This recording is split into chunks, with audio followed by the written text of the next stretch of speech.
കുട്ടിക്കാലവും ഓർമ്മകളുടെ ഉത്സവമാണ്. കളിച്ചും രസിച്ചും ആടിയും പാടിയുമുള്ള നിറമുള്ള കാലം. ഉത്തമമായ ഒരു വ്യക്തിത്വം രൂപപ്പെടുന്ന കാലം കൂടിയാണ് ഇത്. ഒരാളുടെ വളർച്ചയിൽ നിരവധി ആളുകളുടെ സ്വാധീനങ്ങളുണ്ട്. സമകാലീന കേരളത്തിൽ പ്രശസ്തരായവർ തങ്ങളുടെ അനുഭവങ്ങളും മാർഗനിർദ്ദേശങ്ങളും കുട്ടികൾക്കും മാതാപിതാക്കൾക്കുമായി പങ്കുവയ്ക്കുന്നു.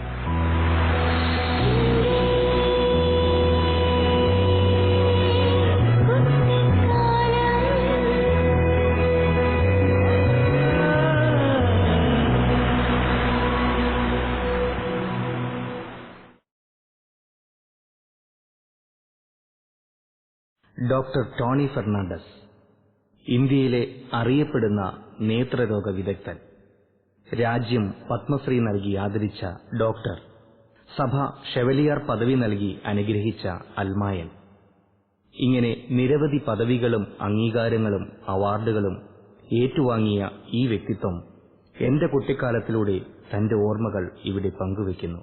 അങ്കമാലി ലിറ്റിൽ ഫ്ലവർ ഹോസ്പിറ്റൽ ഇന്ന് ഇന്ത്യയിലും വിദേശത്തും അറിയപ്പെടുന്ന ഒരു നേത്രരോഗ ചികിത്സാ വിഭാഗമായി വളർത്തിയെടുത്തതിൽ ഡോക്ടർ ടോണി ഫെർണാണ്ടസിന്റെ പരിശ്രമങ്ങൾ വളരെ വലുതാണ്. എന്റെ കുട്ടിക്കാലത്തിലൂടെ തന്റെ ജീവിത ദർശനങ്ങൾ ഇവിടെ പങ്കുവയ്ക്കുമ്പോൾ ഇത് പ്രേക്ഷക മനസ്സിൽ നന്മയുടെ പ്രകാശം പരത്തുന്ന ഒത്തിരി ചിന്തകൾ ഉണർത്തും എന്നത് തീർച്ച.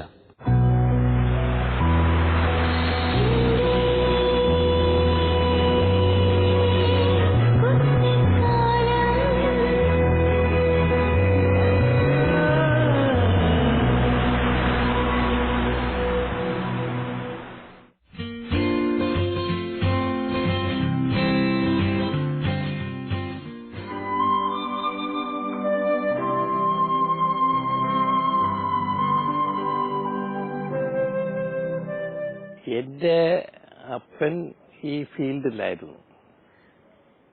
പിന്നെ എന്തുകൊണ്ടോ ഞാൻ ഡോക്ടറാണെന്ന് എനിക്ക് തന്നെ, എന്നെക്കാളും എന്റെ അമ്മയ്ക്കും വളരെ ഒരു ആഗ്രഹമായിരുന്നു. അതുകൊണ്ട് അതിന് തന്നെ വളരെ രസമായ ചില അനുഭവങ്ങളുണ്ട്. ഞാൻ അന്ന് ഞങ്ങൾ ഇന്റർമീഡിയറ്റ് ആണ്, 2 ഇത് വെച്ച് കഴിഞ്ഞിട്ട് അന്ന് ആദ്യത്തെ ആണ്ട് അവിടെ ഞങ്ങളുടെ അവിടെ കോളേജിലൊക്കെ അന്ന് ഇൻഡിപെൻഡൻസ് കഴിഞ്ഞിട്ടുള്ള, അപ്പൊ സർ CP രാമസ്വാമിയുടെ കാലത്താണ് ഞാൻ കഴിഞ്ഞപ്പോഴാണ് ഞാൻ ഇന്റർമീഡിയറ്റ് ഒക്കെ പാസ്സാണ്. അന്ന് സമരങ്ങളുടെ ഇതായിരുന്നു. അതായത് ഒന്ന് സ്വാതന്ത്ര്യ സമരം, പിന്നെ ഈ സമരം ഈ കോളേജിൽ വന്നതിന് ശേഷം എന്തിനും സമരം ചെയ്യുന്ന ഒരു ഇതായിരുന്നു. അപ്പൊ എനിക്ക് തന്നെ ഇന്റർമീഡിയറ്റ് വന്നിട്ട് അവിടെ സമരങ്ങളുടെ കളിയായിരുന്നു. അപ്പൊ എനിക്ക് ആദ്യത്തെ വർഷം തന്നെ പരീക്ഷ എഴുതാൻ പറ്റിയില്ല. അതിൽ ഞാൻ സമരത്തിന്റെ മുന്നിൽ തന്നെയായിരുന്നു.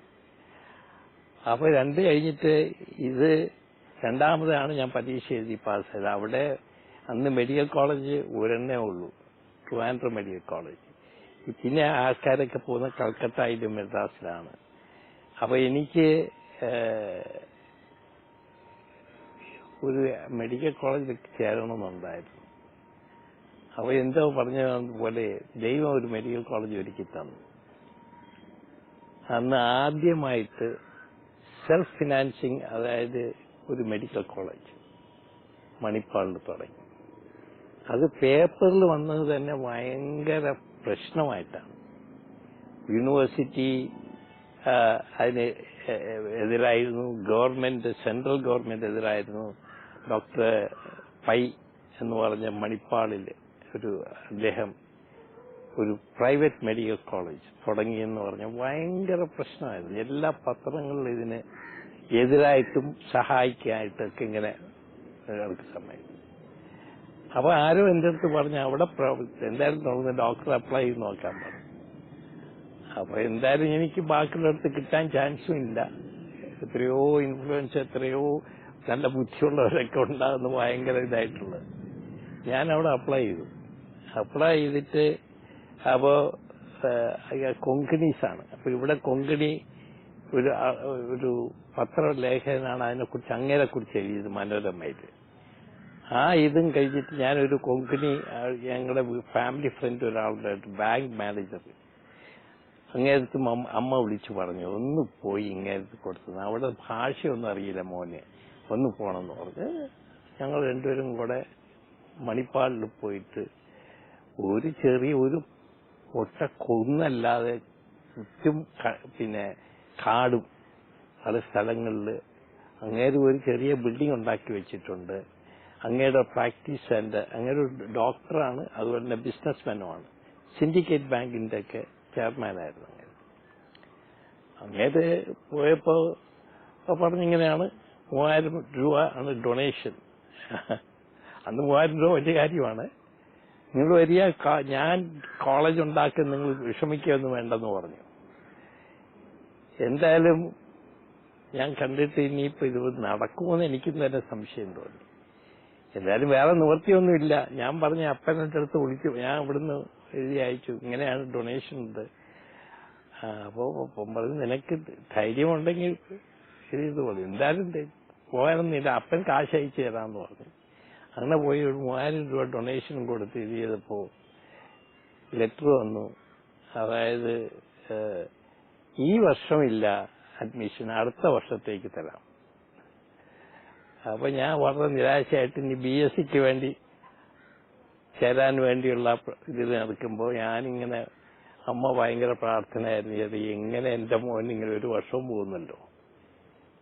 അങ്ങനെ കുറച്ച് കഴിഞ്ഞ് ഞാൻ ഇത് എടുക്കുന്ന സമയത്ത് ഒരു ടെലഗ്രാം വന്നു, ഉടനെ ചേർന്നോളൂ എന്ന് പറഞ്ഞു. അതിശയിച്ചു, ഇതെന്താണ്, സീറ്റൊക്കെ ബുക്ക് ചെയ്താണ് എല്ലാവർക്കും. അങ്ങനെ അവിടെ ചെന്നപ്പോ അന്ന് അങ്ങേരെടുത്തതിൽ പലർക്കും ഫിസിക്സും ബയോളജിയൊക്കെ ഇല്ല, ചിലർക്ക് ഫിസിക്സ് ഇല്ല, ചിലർക്ക് ബയോളജി ഇല്ല. അപ്പൊ യൂണിവേഴ്സിറ്റി റെഗുലേഷൻ അനുസരിച്ച് ഫിസിക്സും ബയോളജിയും വേണം. അങ്ങനെ കുറെ പേരെ ഫിസിക്സും ബയോളജിയും പഠിക്കാനായിട്ട് പകുതി വരെ അയച്ചു, അങ്ങയുടെ കോളേജുകളിൽ തന്നെ അയച്ചു. അപ്പൊ എനിക്കൊരു സീറ്റാണ്. അങ്ങനെ ദൈവം ഒരുക്കി തന്നാണ്, അല്ല എന്റെ കഴിവുകൊണ്ടൊന്നുമല്ല. ദൈവം നമുക്കൊരു സീറ്റ് അവിടെ ഒരുക്കി തന്നു മെഡിക്കൽ കോളേജിൽ. ഇന്ന് ലോകത്തിലെ ഏറ്റവും വലിയ പ്രസിദ്ധനായ കോളേജാണ് മണിപ്പാൽ മെഡിക്കൽ കോളേജ്. അവിടെ അഡ്മിഷൻ കിട്ടുക എന്ന് പറഞ്ഞാൽ വലിയ ഒരു ഇതാണ്. ആ കോളേജിലെ ഫസ്റ്റ് ബാച്ചാണ് ഞാൻ. ഞങ്ങൾക്കൊക്കെ വളരെ വിഷമം പിടിച്ച ഒരു സമയങ്ങളായിരുന്നു അതൊക്കെ. ചിലരൊക്കെ അവസാനം വിട്ടുപോയി, ഇത് നടക്കില്ലെന്ന് പറഞ്ഞുകൊണ്ട്. അതൊക്കെ കഴിഞ്ഞിട്ട് ഞാൻ ഇത് ചെയ്തു. അപ്പൊ ഇതൊക്കെ ദൈവം ഒരുക്കി തന്നതാണ്. അങ്ങനെയാണ്. ഇപ്പൊ എനിക്കുള്ള എന്റെ ആഗ്രഹം അതായിരുന്നു, എന്റെ അമ്മയുടെ ആഗ്രഹം അതായിരുന്നു, എന്റെ അപ്പന്റെ ആഗ്രഹം അതായിരുന്നു. അത് അങ്ങനെ ഒരു അവസരം എനിക്കുണ്ടാക്കി.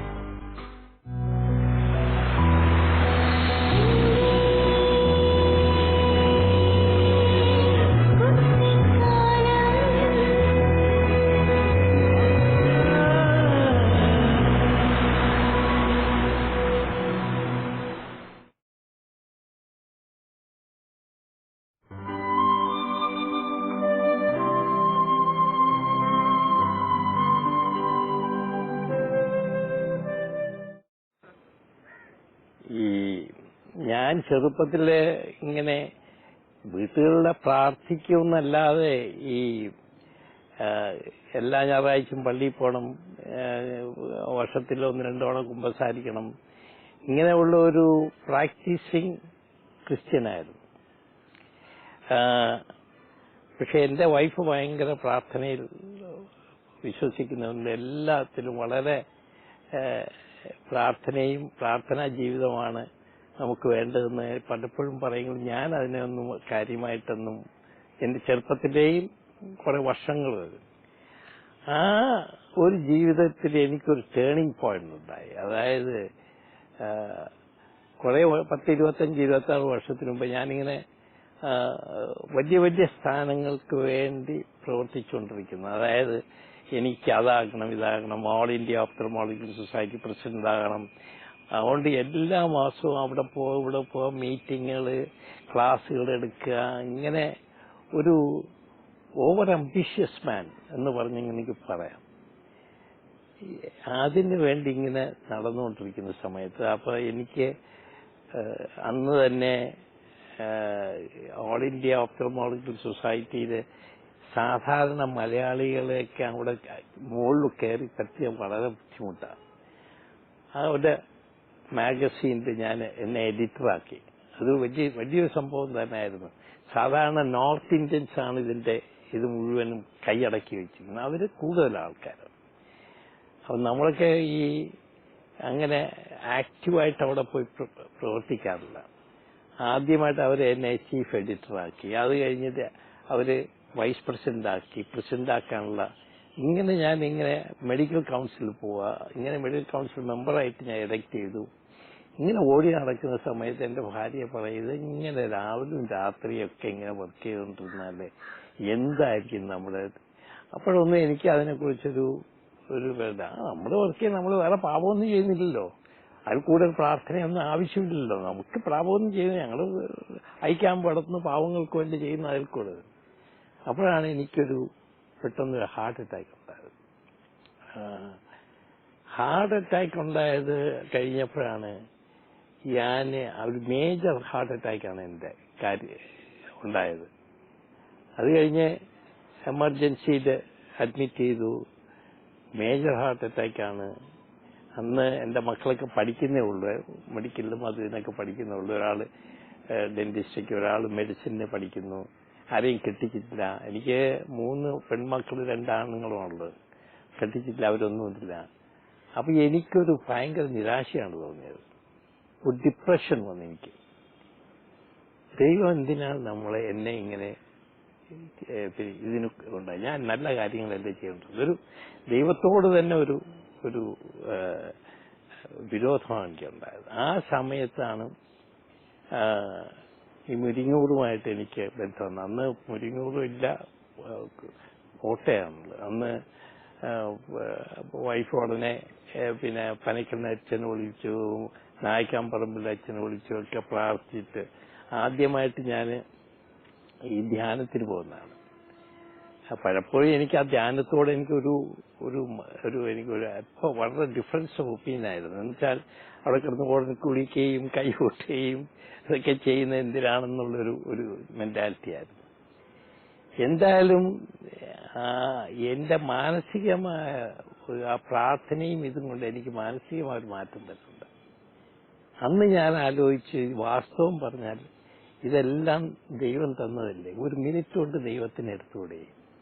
അപ്പോഴാണ് എനിക്കൊരു ബോധം എന്നെ തെളിഞ്ഞത്. അതിനുശേഷമാണ് ഞങ്ങള് ഒരു പ്രാർത്ഥന, കൂടുതൽ പ്രാർത്ഥന ജീവിതത്തിലോട്ട് വന്നത്. എല്ലാ ദിവസവും കുർബാനയ്ക്ക് പോവുക, എല്ലാ ദിവസവും ഇടയ്ക്കിടയ്ക്ക് ധ്യാനങ്ങൾക്ക് പോവുക. ആ ഒരു ചേഞ്ച് എനിക്ക് മാത്രമല്ല എൻ്റെ കുടുംബത്തിനുണ്ടായി. ആ ഷോക്ക്. അത് കഴിഞ്ഞ് ഒരുപാട് പ്രശ്നങ്ങളുണ്ടായി. അതൊക്കെ അതിനെ ഫേസ് ചെയ്യാനുള്ള ഒരു ധൈര്യം എനിക്കുണ്ടായി. സാധാരണ നമുക്കൊരു പ്രശ്നം വരുമ്പോൾ നമ്മൾ ദൈവമേ എന്തിനാ ഈ പ്രശ്നം തന്നത്, ഞാൻ എന്ത് ചെയ്തിട്ടാണെന്ന് ഒരു ആറ്റിറ്റ്യൂഡ്. ഇപ്പൊ എന്തെങ്കിലും പ്രശ്നം വന്നു കഴിഞ്ഞാൽ, അത് കഴിഞ്ഞ് എനിക്ക് ക്യാൻസർ ഉണ്ടായി, എനിക്ക് ഭയങ്കര ഒരു രോഗമുണ്ടായി, സി ടൈപ്പ് ഓഫ് ജോണ്ടിസ് ഉണ്ടായി. അതൊക്കെ ട്രീറ്റ്മെന്റ് ചെയ്ത് ഞാൻ സഹിച്ചത്. അപ്പോഴൊക്കെ എനിക്കതിന്റെ ദൈവം അറിയാതെ ഇതൊന്നും ചെയ്തിട്ടില്ല, വരില്ല, ദൈവം നോക്കിക്കോളും. ആ ധൈര്യം എന്റെ ജീവിതത്തിലുണ്ടായി. അതൊരു വലിയൊരു ട്രാൻസ്ഫോർമേഷനായിരുന്നു എന്റെ ജീവിതത്തിൽ. അത് തന്നെ അതിനൊരു വലിയൊരു ഞാനിത് പറഞ്ഞിട്ടുണ്ട് പലതവണയും ഈ ഇന്റർവ്യൂസിലൊക്കെ ഇത് തന്നെ. അതായത് ഞാനൊരു സംഭവം ഓർക്കുകയാണ്. എനിക്കൊരു ചെറിയ ബാക്ക് പെയിൻ ഉണ്ടായി. ബാക്ക് പെയിൻ ഉണ്ടായപ്പോൾ ഞാൻ സാധാരണ ഈ സ്റ്റോൺ ആണെന്ന് വിചാരിച്ച് അതിനുള്ള ട്രെയിനുകൾക്ക് പലയിടത്തും ഞാൻ ചെന്ന് അഡ്മിറ്റ് ചെയ്തിട്ടുണ്ട്. ഈ ബാക്ക് പെയിന് ഭയങ്കര വേദനയായിരിക്കും, ഇൻജെക്ഷനൊക്കെ തന്ന് ഇതൊക്കെ ചെയ്യും. അപ്പോൾ ഒരു ദിവസം ഇങ്ങനെ വന്നപ്പോൾ എനിക്ക് തോന്നി നമുക്കൊരു എക്സ്റേ എടുത്ത് നോക്കാം. അപ്പോൾ പലതവണ എക്സ്റേ എടുത്തിട്ടുണ്ട്. അപ്പോൾ ചിലർ പറയും സ്റ്റോൺ, ചെറിയ സ്റ്റോണെന്ന് പറയും. അന്ന് എക്സ്റേ എടുത്ത് ഞാൻ നോക്കിയപ്പോൾ സ്റ്റോണൊന്നുമില്ല.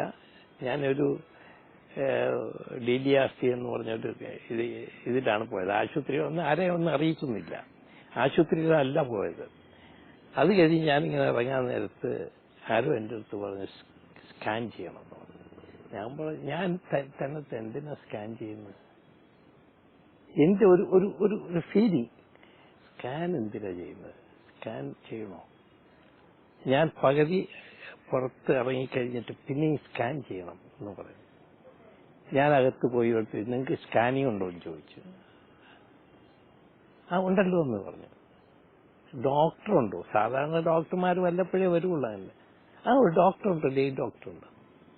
നേരെ പോയി ചോദിച്ചു, എൻ്റെ അടുത്ത് ചോദിച്ചു. ഡോക്ടർ ചോദിച്ചു എന്താണെന്ന്. എനിക്ക് പ്രശ്നമൊന്നുമില്ല, എനിക്കൊന്ന് സ്കാൻ ചെയ്താൽ കൊള്ളാമെന്നൊരു തോന്നില്ല. സ്കാൻ ചെയ്തപ്പോൾ ഡോക്ടർ എൻ്റെ അടുത്ത് പല ക്വസ്റ്റ്യൻസും ചോദിക്കാൻ തുടങ്ങി. അപ്പോൾ എനിക്ക് മനസ്സിലായി എന്തോ കുഴപ്പമുണ്ട്. ഞാൻ ചോദിച്ചു എന്താ ഡോക്ടർ അങ്ങനെ ചോദിക്കാൻ? അതെ, ലിവറിൽ ഒരു 2 മാസ് കാണുന്നുണ്ട്. എനിക്കെന്താണെന്ന് അറിഞ്ഞൂടാ. നിങ്ങൾ ഡോക്ടർ ഉടനെ പോയി ഗാസ്ട്രോഎൻട്രോളജിസ്റ്റിനെ കാണിക്കുന്നതാണ് നല്ലത്. അങ്ങനെ ഞാൻ ഇവിടെ വന്ന് ഗാസ്ട്രോഎൻട്രോളജിസ്റ്റിന് പോകാനായിട്ട് പിറ്റേ ദിവസം രാവിലെ എഴുന്നേറ്റ് ഞാൻ വൈഫിൻ്റെ അടുത്തൊന്നും പറയുന്നില്ല. അത് ഉടുത്തപ്പോൾ വൈഫിലേക്ക് എവിടെ പോകണം? ഞാൻ പറഞ്ഞു പുറത്തൊന്ന് പോയിട്ട് വരട്ടെ. അപ്പോൾ രാത്രി ഞാൻ ഗാസ്ട്രോഎൻട്രോളജിസ്റ്റിനെ വിളിച്ച് പറഞ്ഞു ഇങ്ങനെയാണ് ഞാൻ വരുന്നത് രാവിലെ. അങ്ങയുടെ ക്ലിനിക്കിലാണ് പോയത്, ഡോക്ടർ ഫിലിപ്പോസ്. അങ്ങനെ ഇല്ല, വൈഫ് പറഞ്ഞു ഞാനും കൂടെ വരുന്നുണ്ടെന്ന്. ഞാൻ പോയി നേരെ പോയി അങ്ങയുടെ മുമ്പ് പോയിട്ട് ഞാൻ ഈ സ്കാനിങ് റിപ്പോർട്ട് കൊടുത്തു. വൈഫിനോട് പറഞ്ഞുകൂടി ഇത് ക്യാൻസറാണ് ഡോക്ടറെ, ഉടനെ അത് ചെയ്യണമെന്ന് പറഞ്ഞു. ഞാൻ പറഞ്ഞു ഞാനിതൊന്നും ചെയ്യാൻ പോകുന്നില്ല. ക്യാൻസർ ആണെങ്കിൽ ഞാൻ അതിന് ട്രീറ്റ്മെന്റ് ചെയ്യാൻ പോകുന്നത്. ഞാൻ വല്ല ധ്യാനത്തിന് ഒറ്റ പോവാം. അതൊന്നും പറ്റില്ല, അതൊന്നുമല്ല, അതിന്റെ സ്റ്റേജില്ല, ഉടനെ ഡോക്ടർ ചെയ്യണമെന്ന് പറഞ്ഞു. ഉടനെ പുള്ളി നിർബന്ധിച്ച്. അപ്പോൾ വൈഫ് ആകെപ്പാടെ ഷോക്ക്ഡായി. എല്ലാവരും മുമ്പ് വെച്ചത് എന്താ ഞാൻ അറിഞ്ഞില്ലല്ലോ എന്ന്. അപ്പോൾ എന്തായാലും കരഞ്ഞെ വിളിച്ചു പറഞ്ഞാൽ അതൊക്കെ ഇത് ചെയ്ത് ഞങ്ങൾ പോയി. അപ്പോൾ എനിക്ക് ഒരു ഭയങ്കര ധൈര്യമായിരുന്നു. അതിനെന്താ ക്യാൻസർ വന്നാൽ എന്താ ട്രീറ്റ് ചെയ്യണം, ഇത്ര ഇങ്ങനെയല്ലേ. അതൊന്നും ഉടനെ പോയി ഓപ്പറേഷൻ ചെയ്ത് ക്യാൻസർ ഇതൊക്കെ ചെയ്ത് ഒരുപാട് പ്രശ്നങ്ങളൊക്കെ ഉണ്ടായി, വേദനകളും ഇൻഫെക്ഷനൊക്കെ ഉണ്ടായി. അതൊക്കെ സാധാരണ അങ്ങനെയാണ് പോകുമ്പോഴൊക്കെ സാധനങ്ങൾ. അപ്പം ഞാൻ ഇത് ഈ ഒരു ആറ്റിറ്റ്യൂഡിന്റെ ചേഞ്ചാണ്. ഇപ്പോൾ അത് വർഷം 6-7 കറക്റ്റായി ഞാൻ കണ്ടുപിടിച്ചു എന്നുള്ളതാണ്. എടുത്തു കഴിഞ്ഞിട്ട് പിന്നെ റേഡിയേഷൻ പോലും കൊടുക്കണം. അപ്പം ദൈവം കരുത്തു തന്നാണ്. അത് എനിക്ക് സംശയമൊന്നുമില്ല. ഞാൻ അതിൻ്റെ അപ്പോൾ നമ്മൾ ദൈവത്തോട് അടുക്കുകയും ദൈവത്തുമായിട്ട് ചേർന്ന് നിൽക്കുകയും ചെയ്തു കഴിഞ്ഞാൽ ദൈവം നമ്മുടെ കാര്യങ്ങളിലെല്ലാം ഇടപെടുമെന്നുള്ളതിന് ഉദാഹരണമാണ്. ഇപ്പം 6-5 വർഷമായി ഇതുണ്ടായിട്ട്. അപ്പോൾ എനിക്ക് ആ ഒരു ടേണിംഗ് പോയിന്റ് എന്ന് പറഞ്ഞ കണക്ക് ഞാനും എൻ്റെ ഭാര്യയൊക്കെ ഭയങ്കര അതോടുകൂടി ഒരു ആത്മീയതയിലേക്ക് വന്നെന്നുള്ളതാണ്.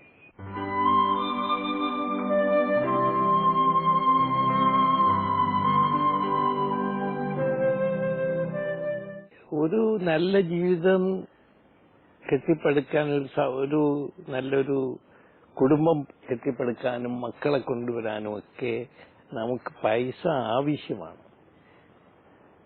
ഇപ്പൊ ആവശ്യത്തിനേക്കാളും കൂടുതൽ ലക്ഷറിക്ക് വേണ്ടിയാണ്. സാധാരണ ഇപ്പോൾ ഡോക്ടർ വന്നു കഴിഞ്ഞാൽ അവന് വലിയൊരു കെട്ടിടം വേണം, നാച്ചുറലായിട്ട് നല്ലൊരു കെട്ടിടം വേണം, ബെസ്റ്റ് കാർ വേണം, ഒരു കാർ 2-3 കാർ വേണം, പിള്ളേരെ പഠിപ്പിക്കണം.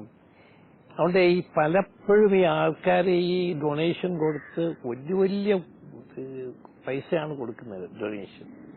അപ്പൊ അത് എങ്ങനെ വീണ്ടെടുക്കാം, പെട്ടെന്ന് വീണ്ടെടുത്ത് എടുക്കാന്നുള്ള ആണ് ഈ ഇപ്പോഴത്തെ പ്രൊഫഷനിൽ ഒരു നല്ല ശതമാനം. ഞാൻ എല്ലാവരുടെ ഒരു കാര്യം പറയുന്നില്ല, ഒരു നല്ല ശതമാനം ആളുകൾക്കും അതാണ്.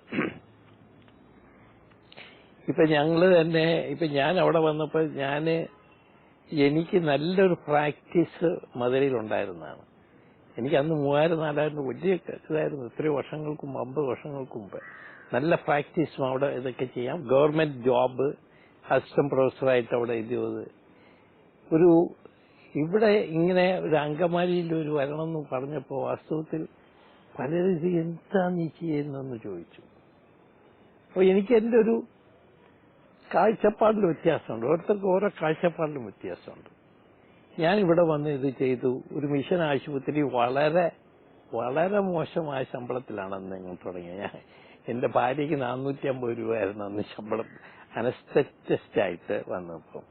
എനിക്ക് കിട്ടിയത് 1200 രൂപ ശമ്പളം. അപ്പോൾ ഞാനിങ്ങനെ പറഞ്ഞപ്പോൾ അച്ഛൻ പറഞ്ഞു വേണമെങ്കിൽ പ്രാക്ടീസ് ചെയ്തുകൊള്ളാൻ പറഞ്ഞു. എഴുതി തന്ന് പ്രാക്ടീസ് ചെയ്യാനുള്ള ഇത്. ഞാൻ പറഞ്ഞു എനിക്ക് പ്രാക്ടീസ് വേണ്ട, ഉള്ളത് കൊണ്ട് ചെയ്യും. അപ്പൊ അതൊക്കെ വ്യത്യസ്തമാണ് ഓരോരുത്തരുടെ ചിന്താഗതി. ഞാൻ എന്റെ പ്രൊഫഷനിൽ വേണ്ടി വർക്ക് ചെയ്യണം, ഒരു സാമൂഹിക പ്രതിബദ്ധതയോട് വർക്ക് ചെയ്യണം. അങ്ങനെ ഒരു പ്രത്യേക ഇതിൽ പോകുന്ന ആൾക്കാർ ഒന്ന് കുറവാണ്, പക്ഷെ പലരും ചെയ്യുന്നുണ്ട്. അങ്ങനെ വരുന്ന അവസരത്തിൽ നമുക്ക് അവർക്ക് കിട്ടുന്ന വലിയ വലിയ അഡ്വാൻറ്റേജ് എനിക്കില്ലെങ്കിൽ എനിക്ക് ഏറ്റവും വലിയ ഗ്രേറ്റ് അഡ്വാൻറ്റേജ് കിട്ടിയത് സമാധാനമായിട്ട് കിടന്നുറങ്ങാമെന്നുള്ളതാണ്. ഒരു വിധത്തിൽ എനിക്ക് ഞാൻ പറഞ്ഞ പോലെ ദൈവം നോക്കിക്കോളും, ഞാൻ മറ്റുള്ളവർക്ക് വേണ്ടി നമ്മൾ എന്തെങ്കിലും ചെയ്തു കഴിഞ്ഞാൽ ആ ആറ്റിറ്റ്യൂഡ് ഇപ്പൊ ഇല്ല. പലർക്കും പല വിധത്തിൽ ഇപ്പൊ പ്രൊഫഷണൽ തന്നെ, ഞങ്ങളുടെ പ്രൊഫഷനിൽ തന്നെ ഇത്ര ഒരുപാട് അനീതികൾ നടക്കുന്നുണ്ട്. ഇപ്പൊ ചില ശരിയായിട്ടുള്ള മരുന്നുകൾ ഉപയോഗിച്ചു കഴിഞ്ഞാൽ അതിന്റെ ഷെയർ കിട്ടുക, ചിലപ്പോൾ ആ മരുന്നിന്റെ എഫക്റ്റ് തന്നെ വളരെ മോശമായിരിക്കും. പക്ഷെ എനിക്ക് അതിന്റെ ഇത് കിട്ടുന്നുണ്ട്. അവരെ കുറിച്ച് എന്റെ ജീവിതത്തിൽ ഞാൻ ചില ഡോക്ടർമാർ, ഫാർമസിസ്റ്റും ഇൻസ്ട്രുമെന്റുകാരും വന്ന് എന്റെ അടുത്ത് പറയും, ഡോക്ടറെ കോൺഫറൻസിന് പോവാണോ? അതെ, ഡോക്ടറിന്റെ പിന്നെ ഹോട്ടൽ ഞങ്ങൾ ബുക്ക് ചെയ്യട്ടെ? ഞാൻ പറഞ്ഞു വേണ്ട, ഞങ്ങൾ അല്ല സാറേ, 5 സ്റ്റാർ ഹോട്ടലിൽ ഞങ്ങൾ ബുക്ക് ചെയ്യും. എത്രയോ വർഷം ഞാൻ കോൺഫറൻസിൽ പോയിട്ട്, 23 വർഷമായിട്ട് എന്റെ ജീവിതത്തിൽ ഞാൻ ഒരു മനുഷ്യരോടും ഇന്ന് ഹോട്ടൽ ബുക്ക് ചെയ്യുക, പ്ലെയിൻ ട്രാവലിന് ബുക്ക് ചെയ്യുക, ഫസ്റ്റ് ക്ലാസ് ബുക്ക് ചെയ്ത് അവർ കൊണ്ടുപോകും. അങ്കമാലിയിലൊക്കെ ഭയങ്കര ബിസിനസ്സുള്ള ഇതാണ്. അപ്പൊ പലരും വന്ന് ചോദിക്കും, ഡോക്ടറുടെ എന്തെങ്കിലും ചെയ്ത് ഞങ്ങൾ ഒന്ന് സഹായിക്കട്ടെ. ഞാൻ പറഞ്ഞു എനിക്കിത് വേണ്ടി നിങ്ങൾ സഹായിക്കണ്ട, നിങ്ങൾ എന്തെങ്കിലും ചെയ്യണമെങ്കിൽ ആശുപത്രിക്ക് കൊടുക്കുക. ഞാൻ ഒരിക്കലും ഒരു മനുഷ്യരുടെയും ഇങ്ങനെയുള്ള ഇതിന് ഞാൻ പോയിട്ടില്ല. അവിടെ ഇതിലെ കോൺഫറൻസ് അറ്റൻഡ് ചെയ്യുക, 5-7 സ്റ്റാർ, ഞാൻ വല്ല 3 സ്റ്റാർ ഹോട്ടലിലെ ഞാൻ പോകാറുള്ളൂ. പക്ഷെ ആറ്റിറ്റ്യൂഡിന്റെ ഡിഫറൻസ് ആണ്. ചില എന്നെക്കാളും ജൂനിയർ ആയിട്ടുള്ള ഡോക്ടർമാരൊക്കെ അവിടെ വന്ന് 5 സ്റ്റാർ 7 സ്റ്റാറിലൊക്കെ പോകുമ്പോൾ ഞാൻ ടാക്സിയും പിടിച്ച് അവിടെ പോകുന്ന സമയത്ത് personal car, 5 star 7 star hotel, പിന്നെ അതൊക്കെ എന്റെ പിന്നിൽ ഒരു ബിസിനസ്സുകാരും ഒന്നും വെറുതെ കൊടുക്കാറില്ല. അതിന്റെ പിന്നിൽ അവർക്ക് ഇതിന്റെ ഡബിൾ കിട്ടുന്നതാണ്. അപ്പൊ എന്തെന്ന് പറഞ്ഞാൽ ചില ഇൻസ്ട്രുമെന്റ്സ് ഉപയോഗിക്കണം, ചില മരുന്നുകൾ ഉപയോഗിക്കണം, അതിനൊക്കെ ഹൈ ക്വാളിറ്റി ഉള്ളതായിരിക്കില്ല, അതിന്റെ കമ്മീഷൻ കൂടുതലായിരിക്കും, പവൻ കൊടുക്കുക, ഇങ്ങനെ കൊടുക്കുക. ഇതിങ്ങനെ ചെയ്യുന്ന ആൾക്കാർ ധാരാളമുണ്ട്. നമ്മളിപ്പം ഗവൺമെന്റ് ഓഫ് ഇന്ത്യ ഇതൊക്കെ മനസ്സിലാക്കിയിട്ടാണ് വളരെ സ്ട്രിക്റ്റ് ആയിട്ട്, മെഡിക്കൽ കൗൺസിലൊക്കെ വളരെ സ്ട്രിക്റ്റ് ആയിട്ടുണ്ട്. ഇത് പ്രൊഫഷണൽ കിട്ടുന്നതിനേക്കാളും ഇപ്പൊ CT സ്കാൻ എടുക്കുക. ഒരു ന്യൂറോ സർജൻ വരുമ്പോൾ തലവേദനയാണ്, ആദ്യം പോയി CT സ്കാൻ എടുത്തുകൊണ്ട് വരിക, MRI എടുത്തുകൊണ്ട് വരിക എന്ന് പറയും. ആ MRI അയാൾ നോക്കുക പോലും ചെയ്തിട്ടില്ല. പലരും ഞാൻ കേട്ടിട്ടുള്ളതാണ്, എനിക്ക് അറിഞ്ഞൂടെ അത് ചെയ്തതാണ്. ചില ഡോക്ടർമാർ ചെയ്യുന്നതാണ്. MRI എടുത്തു കഴിഞ്ഞാൽ 6000 രൂപ വെച്ച് കഴിഞ്ഞാൽ അയാൾ പറയും എനിക്ക് പകുതി വേണം. അപ്പോൾ പേഷ്യന്റിന് ഒരു 2000 രൂപ കൂട്ടി 6000 രൂപയാണ് MRI എന്ന് പറയുമ്പോൾ ഡോക്ടറിന് 3000 രൂപ കിട്ടും. ഒരു 10 MRI ഒരു ദിവസം ഒരു ന്യൂറോ സർജൻ അയക്കുന്ന വലിയ പ്രയാസമൊന്നുമില്ല. അപ്പോൾ നിങ്ങൾക്ക് ആലോചിക്കാം. അങ്ങനെ ചെയ്യുന്ന ആൾക്കാരുണ്ട്. പക്ഷെ ജീവിതത്തിൽ അവർക്കൊന്നും നേടാനൊന്നും ഉണ്ടാവില്ല. ഇങ്ങനെ ഉണ്ടാകുന്ന കാശ് ഒരിക്കലും സ്ഥിരമായിട്ട് നിലനിൽക്കില്ല. എന്തുകൊണ്ടോ കുറെ ആളുകൾക്ക് അവരുടെ ജീവിതത്തിന്റെ വലിയൊരിതാണ് പൈസ ഉണ്ടാക്കുക, ലോകത്തിലെ വലിയ കാശുകാരനായിട്ട് ജീവിക്കുക. അതാണ് ഇതിന്റെ ഇത്. ഞാൻ നേരത്തെ പറഞ്ഞ പോലെ നമുക്ക് ദൈവം ദാനമായിട്ട് തന്ന് നമ്മൾ ദാനമായിട്ട് മറ്റുള്ളവരുമായിട്ട് സ്നേഹത്തോട് പങ്കുവയ്ക്കണം എന്നുള്ള ഒരു ചിന്താഗതി പലർക്കുമില്ല. ദൈവം ദാനമായി തന്നതാണ് തനിക്കുള്ളതെല്ലാം എന്ന ചിന്ത ഒരു മനുഷ്യനെ എത്രമാത്രം വിനയാന്വിതനാക്കും. ഈ ചിന്ത ഉള്ള മനുഷ്യരുടെ ഇടപെടലുകൾ മറ്റുള്ളവരിൽ നിന്നും തികച്ചും വ്യത്യസ്തമായിരിക്കും. സ്നേഹത്തിന്റെയും കരുതലിന്റെയും പ്രോത്സാഹനത്തിന്റെയും ഊഷ്മളത ഇവരിൽ നിന്ന് പ്രവഹിച്ചുകൊണ്ടിരിക്കും, ഒരു ദൈവീക ചൈതന്യം പോലെ. എന്റെ കുട്ടിക്കാലം ഇന്നത്തെ റോൾ മോഡൽസിനെ തേടിയുള്ള അതിന്റെ യാത്ര തുടരും.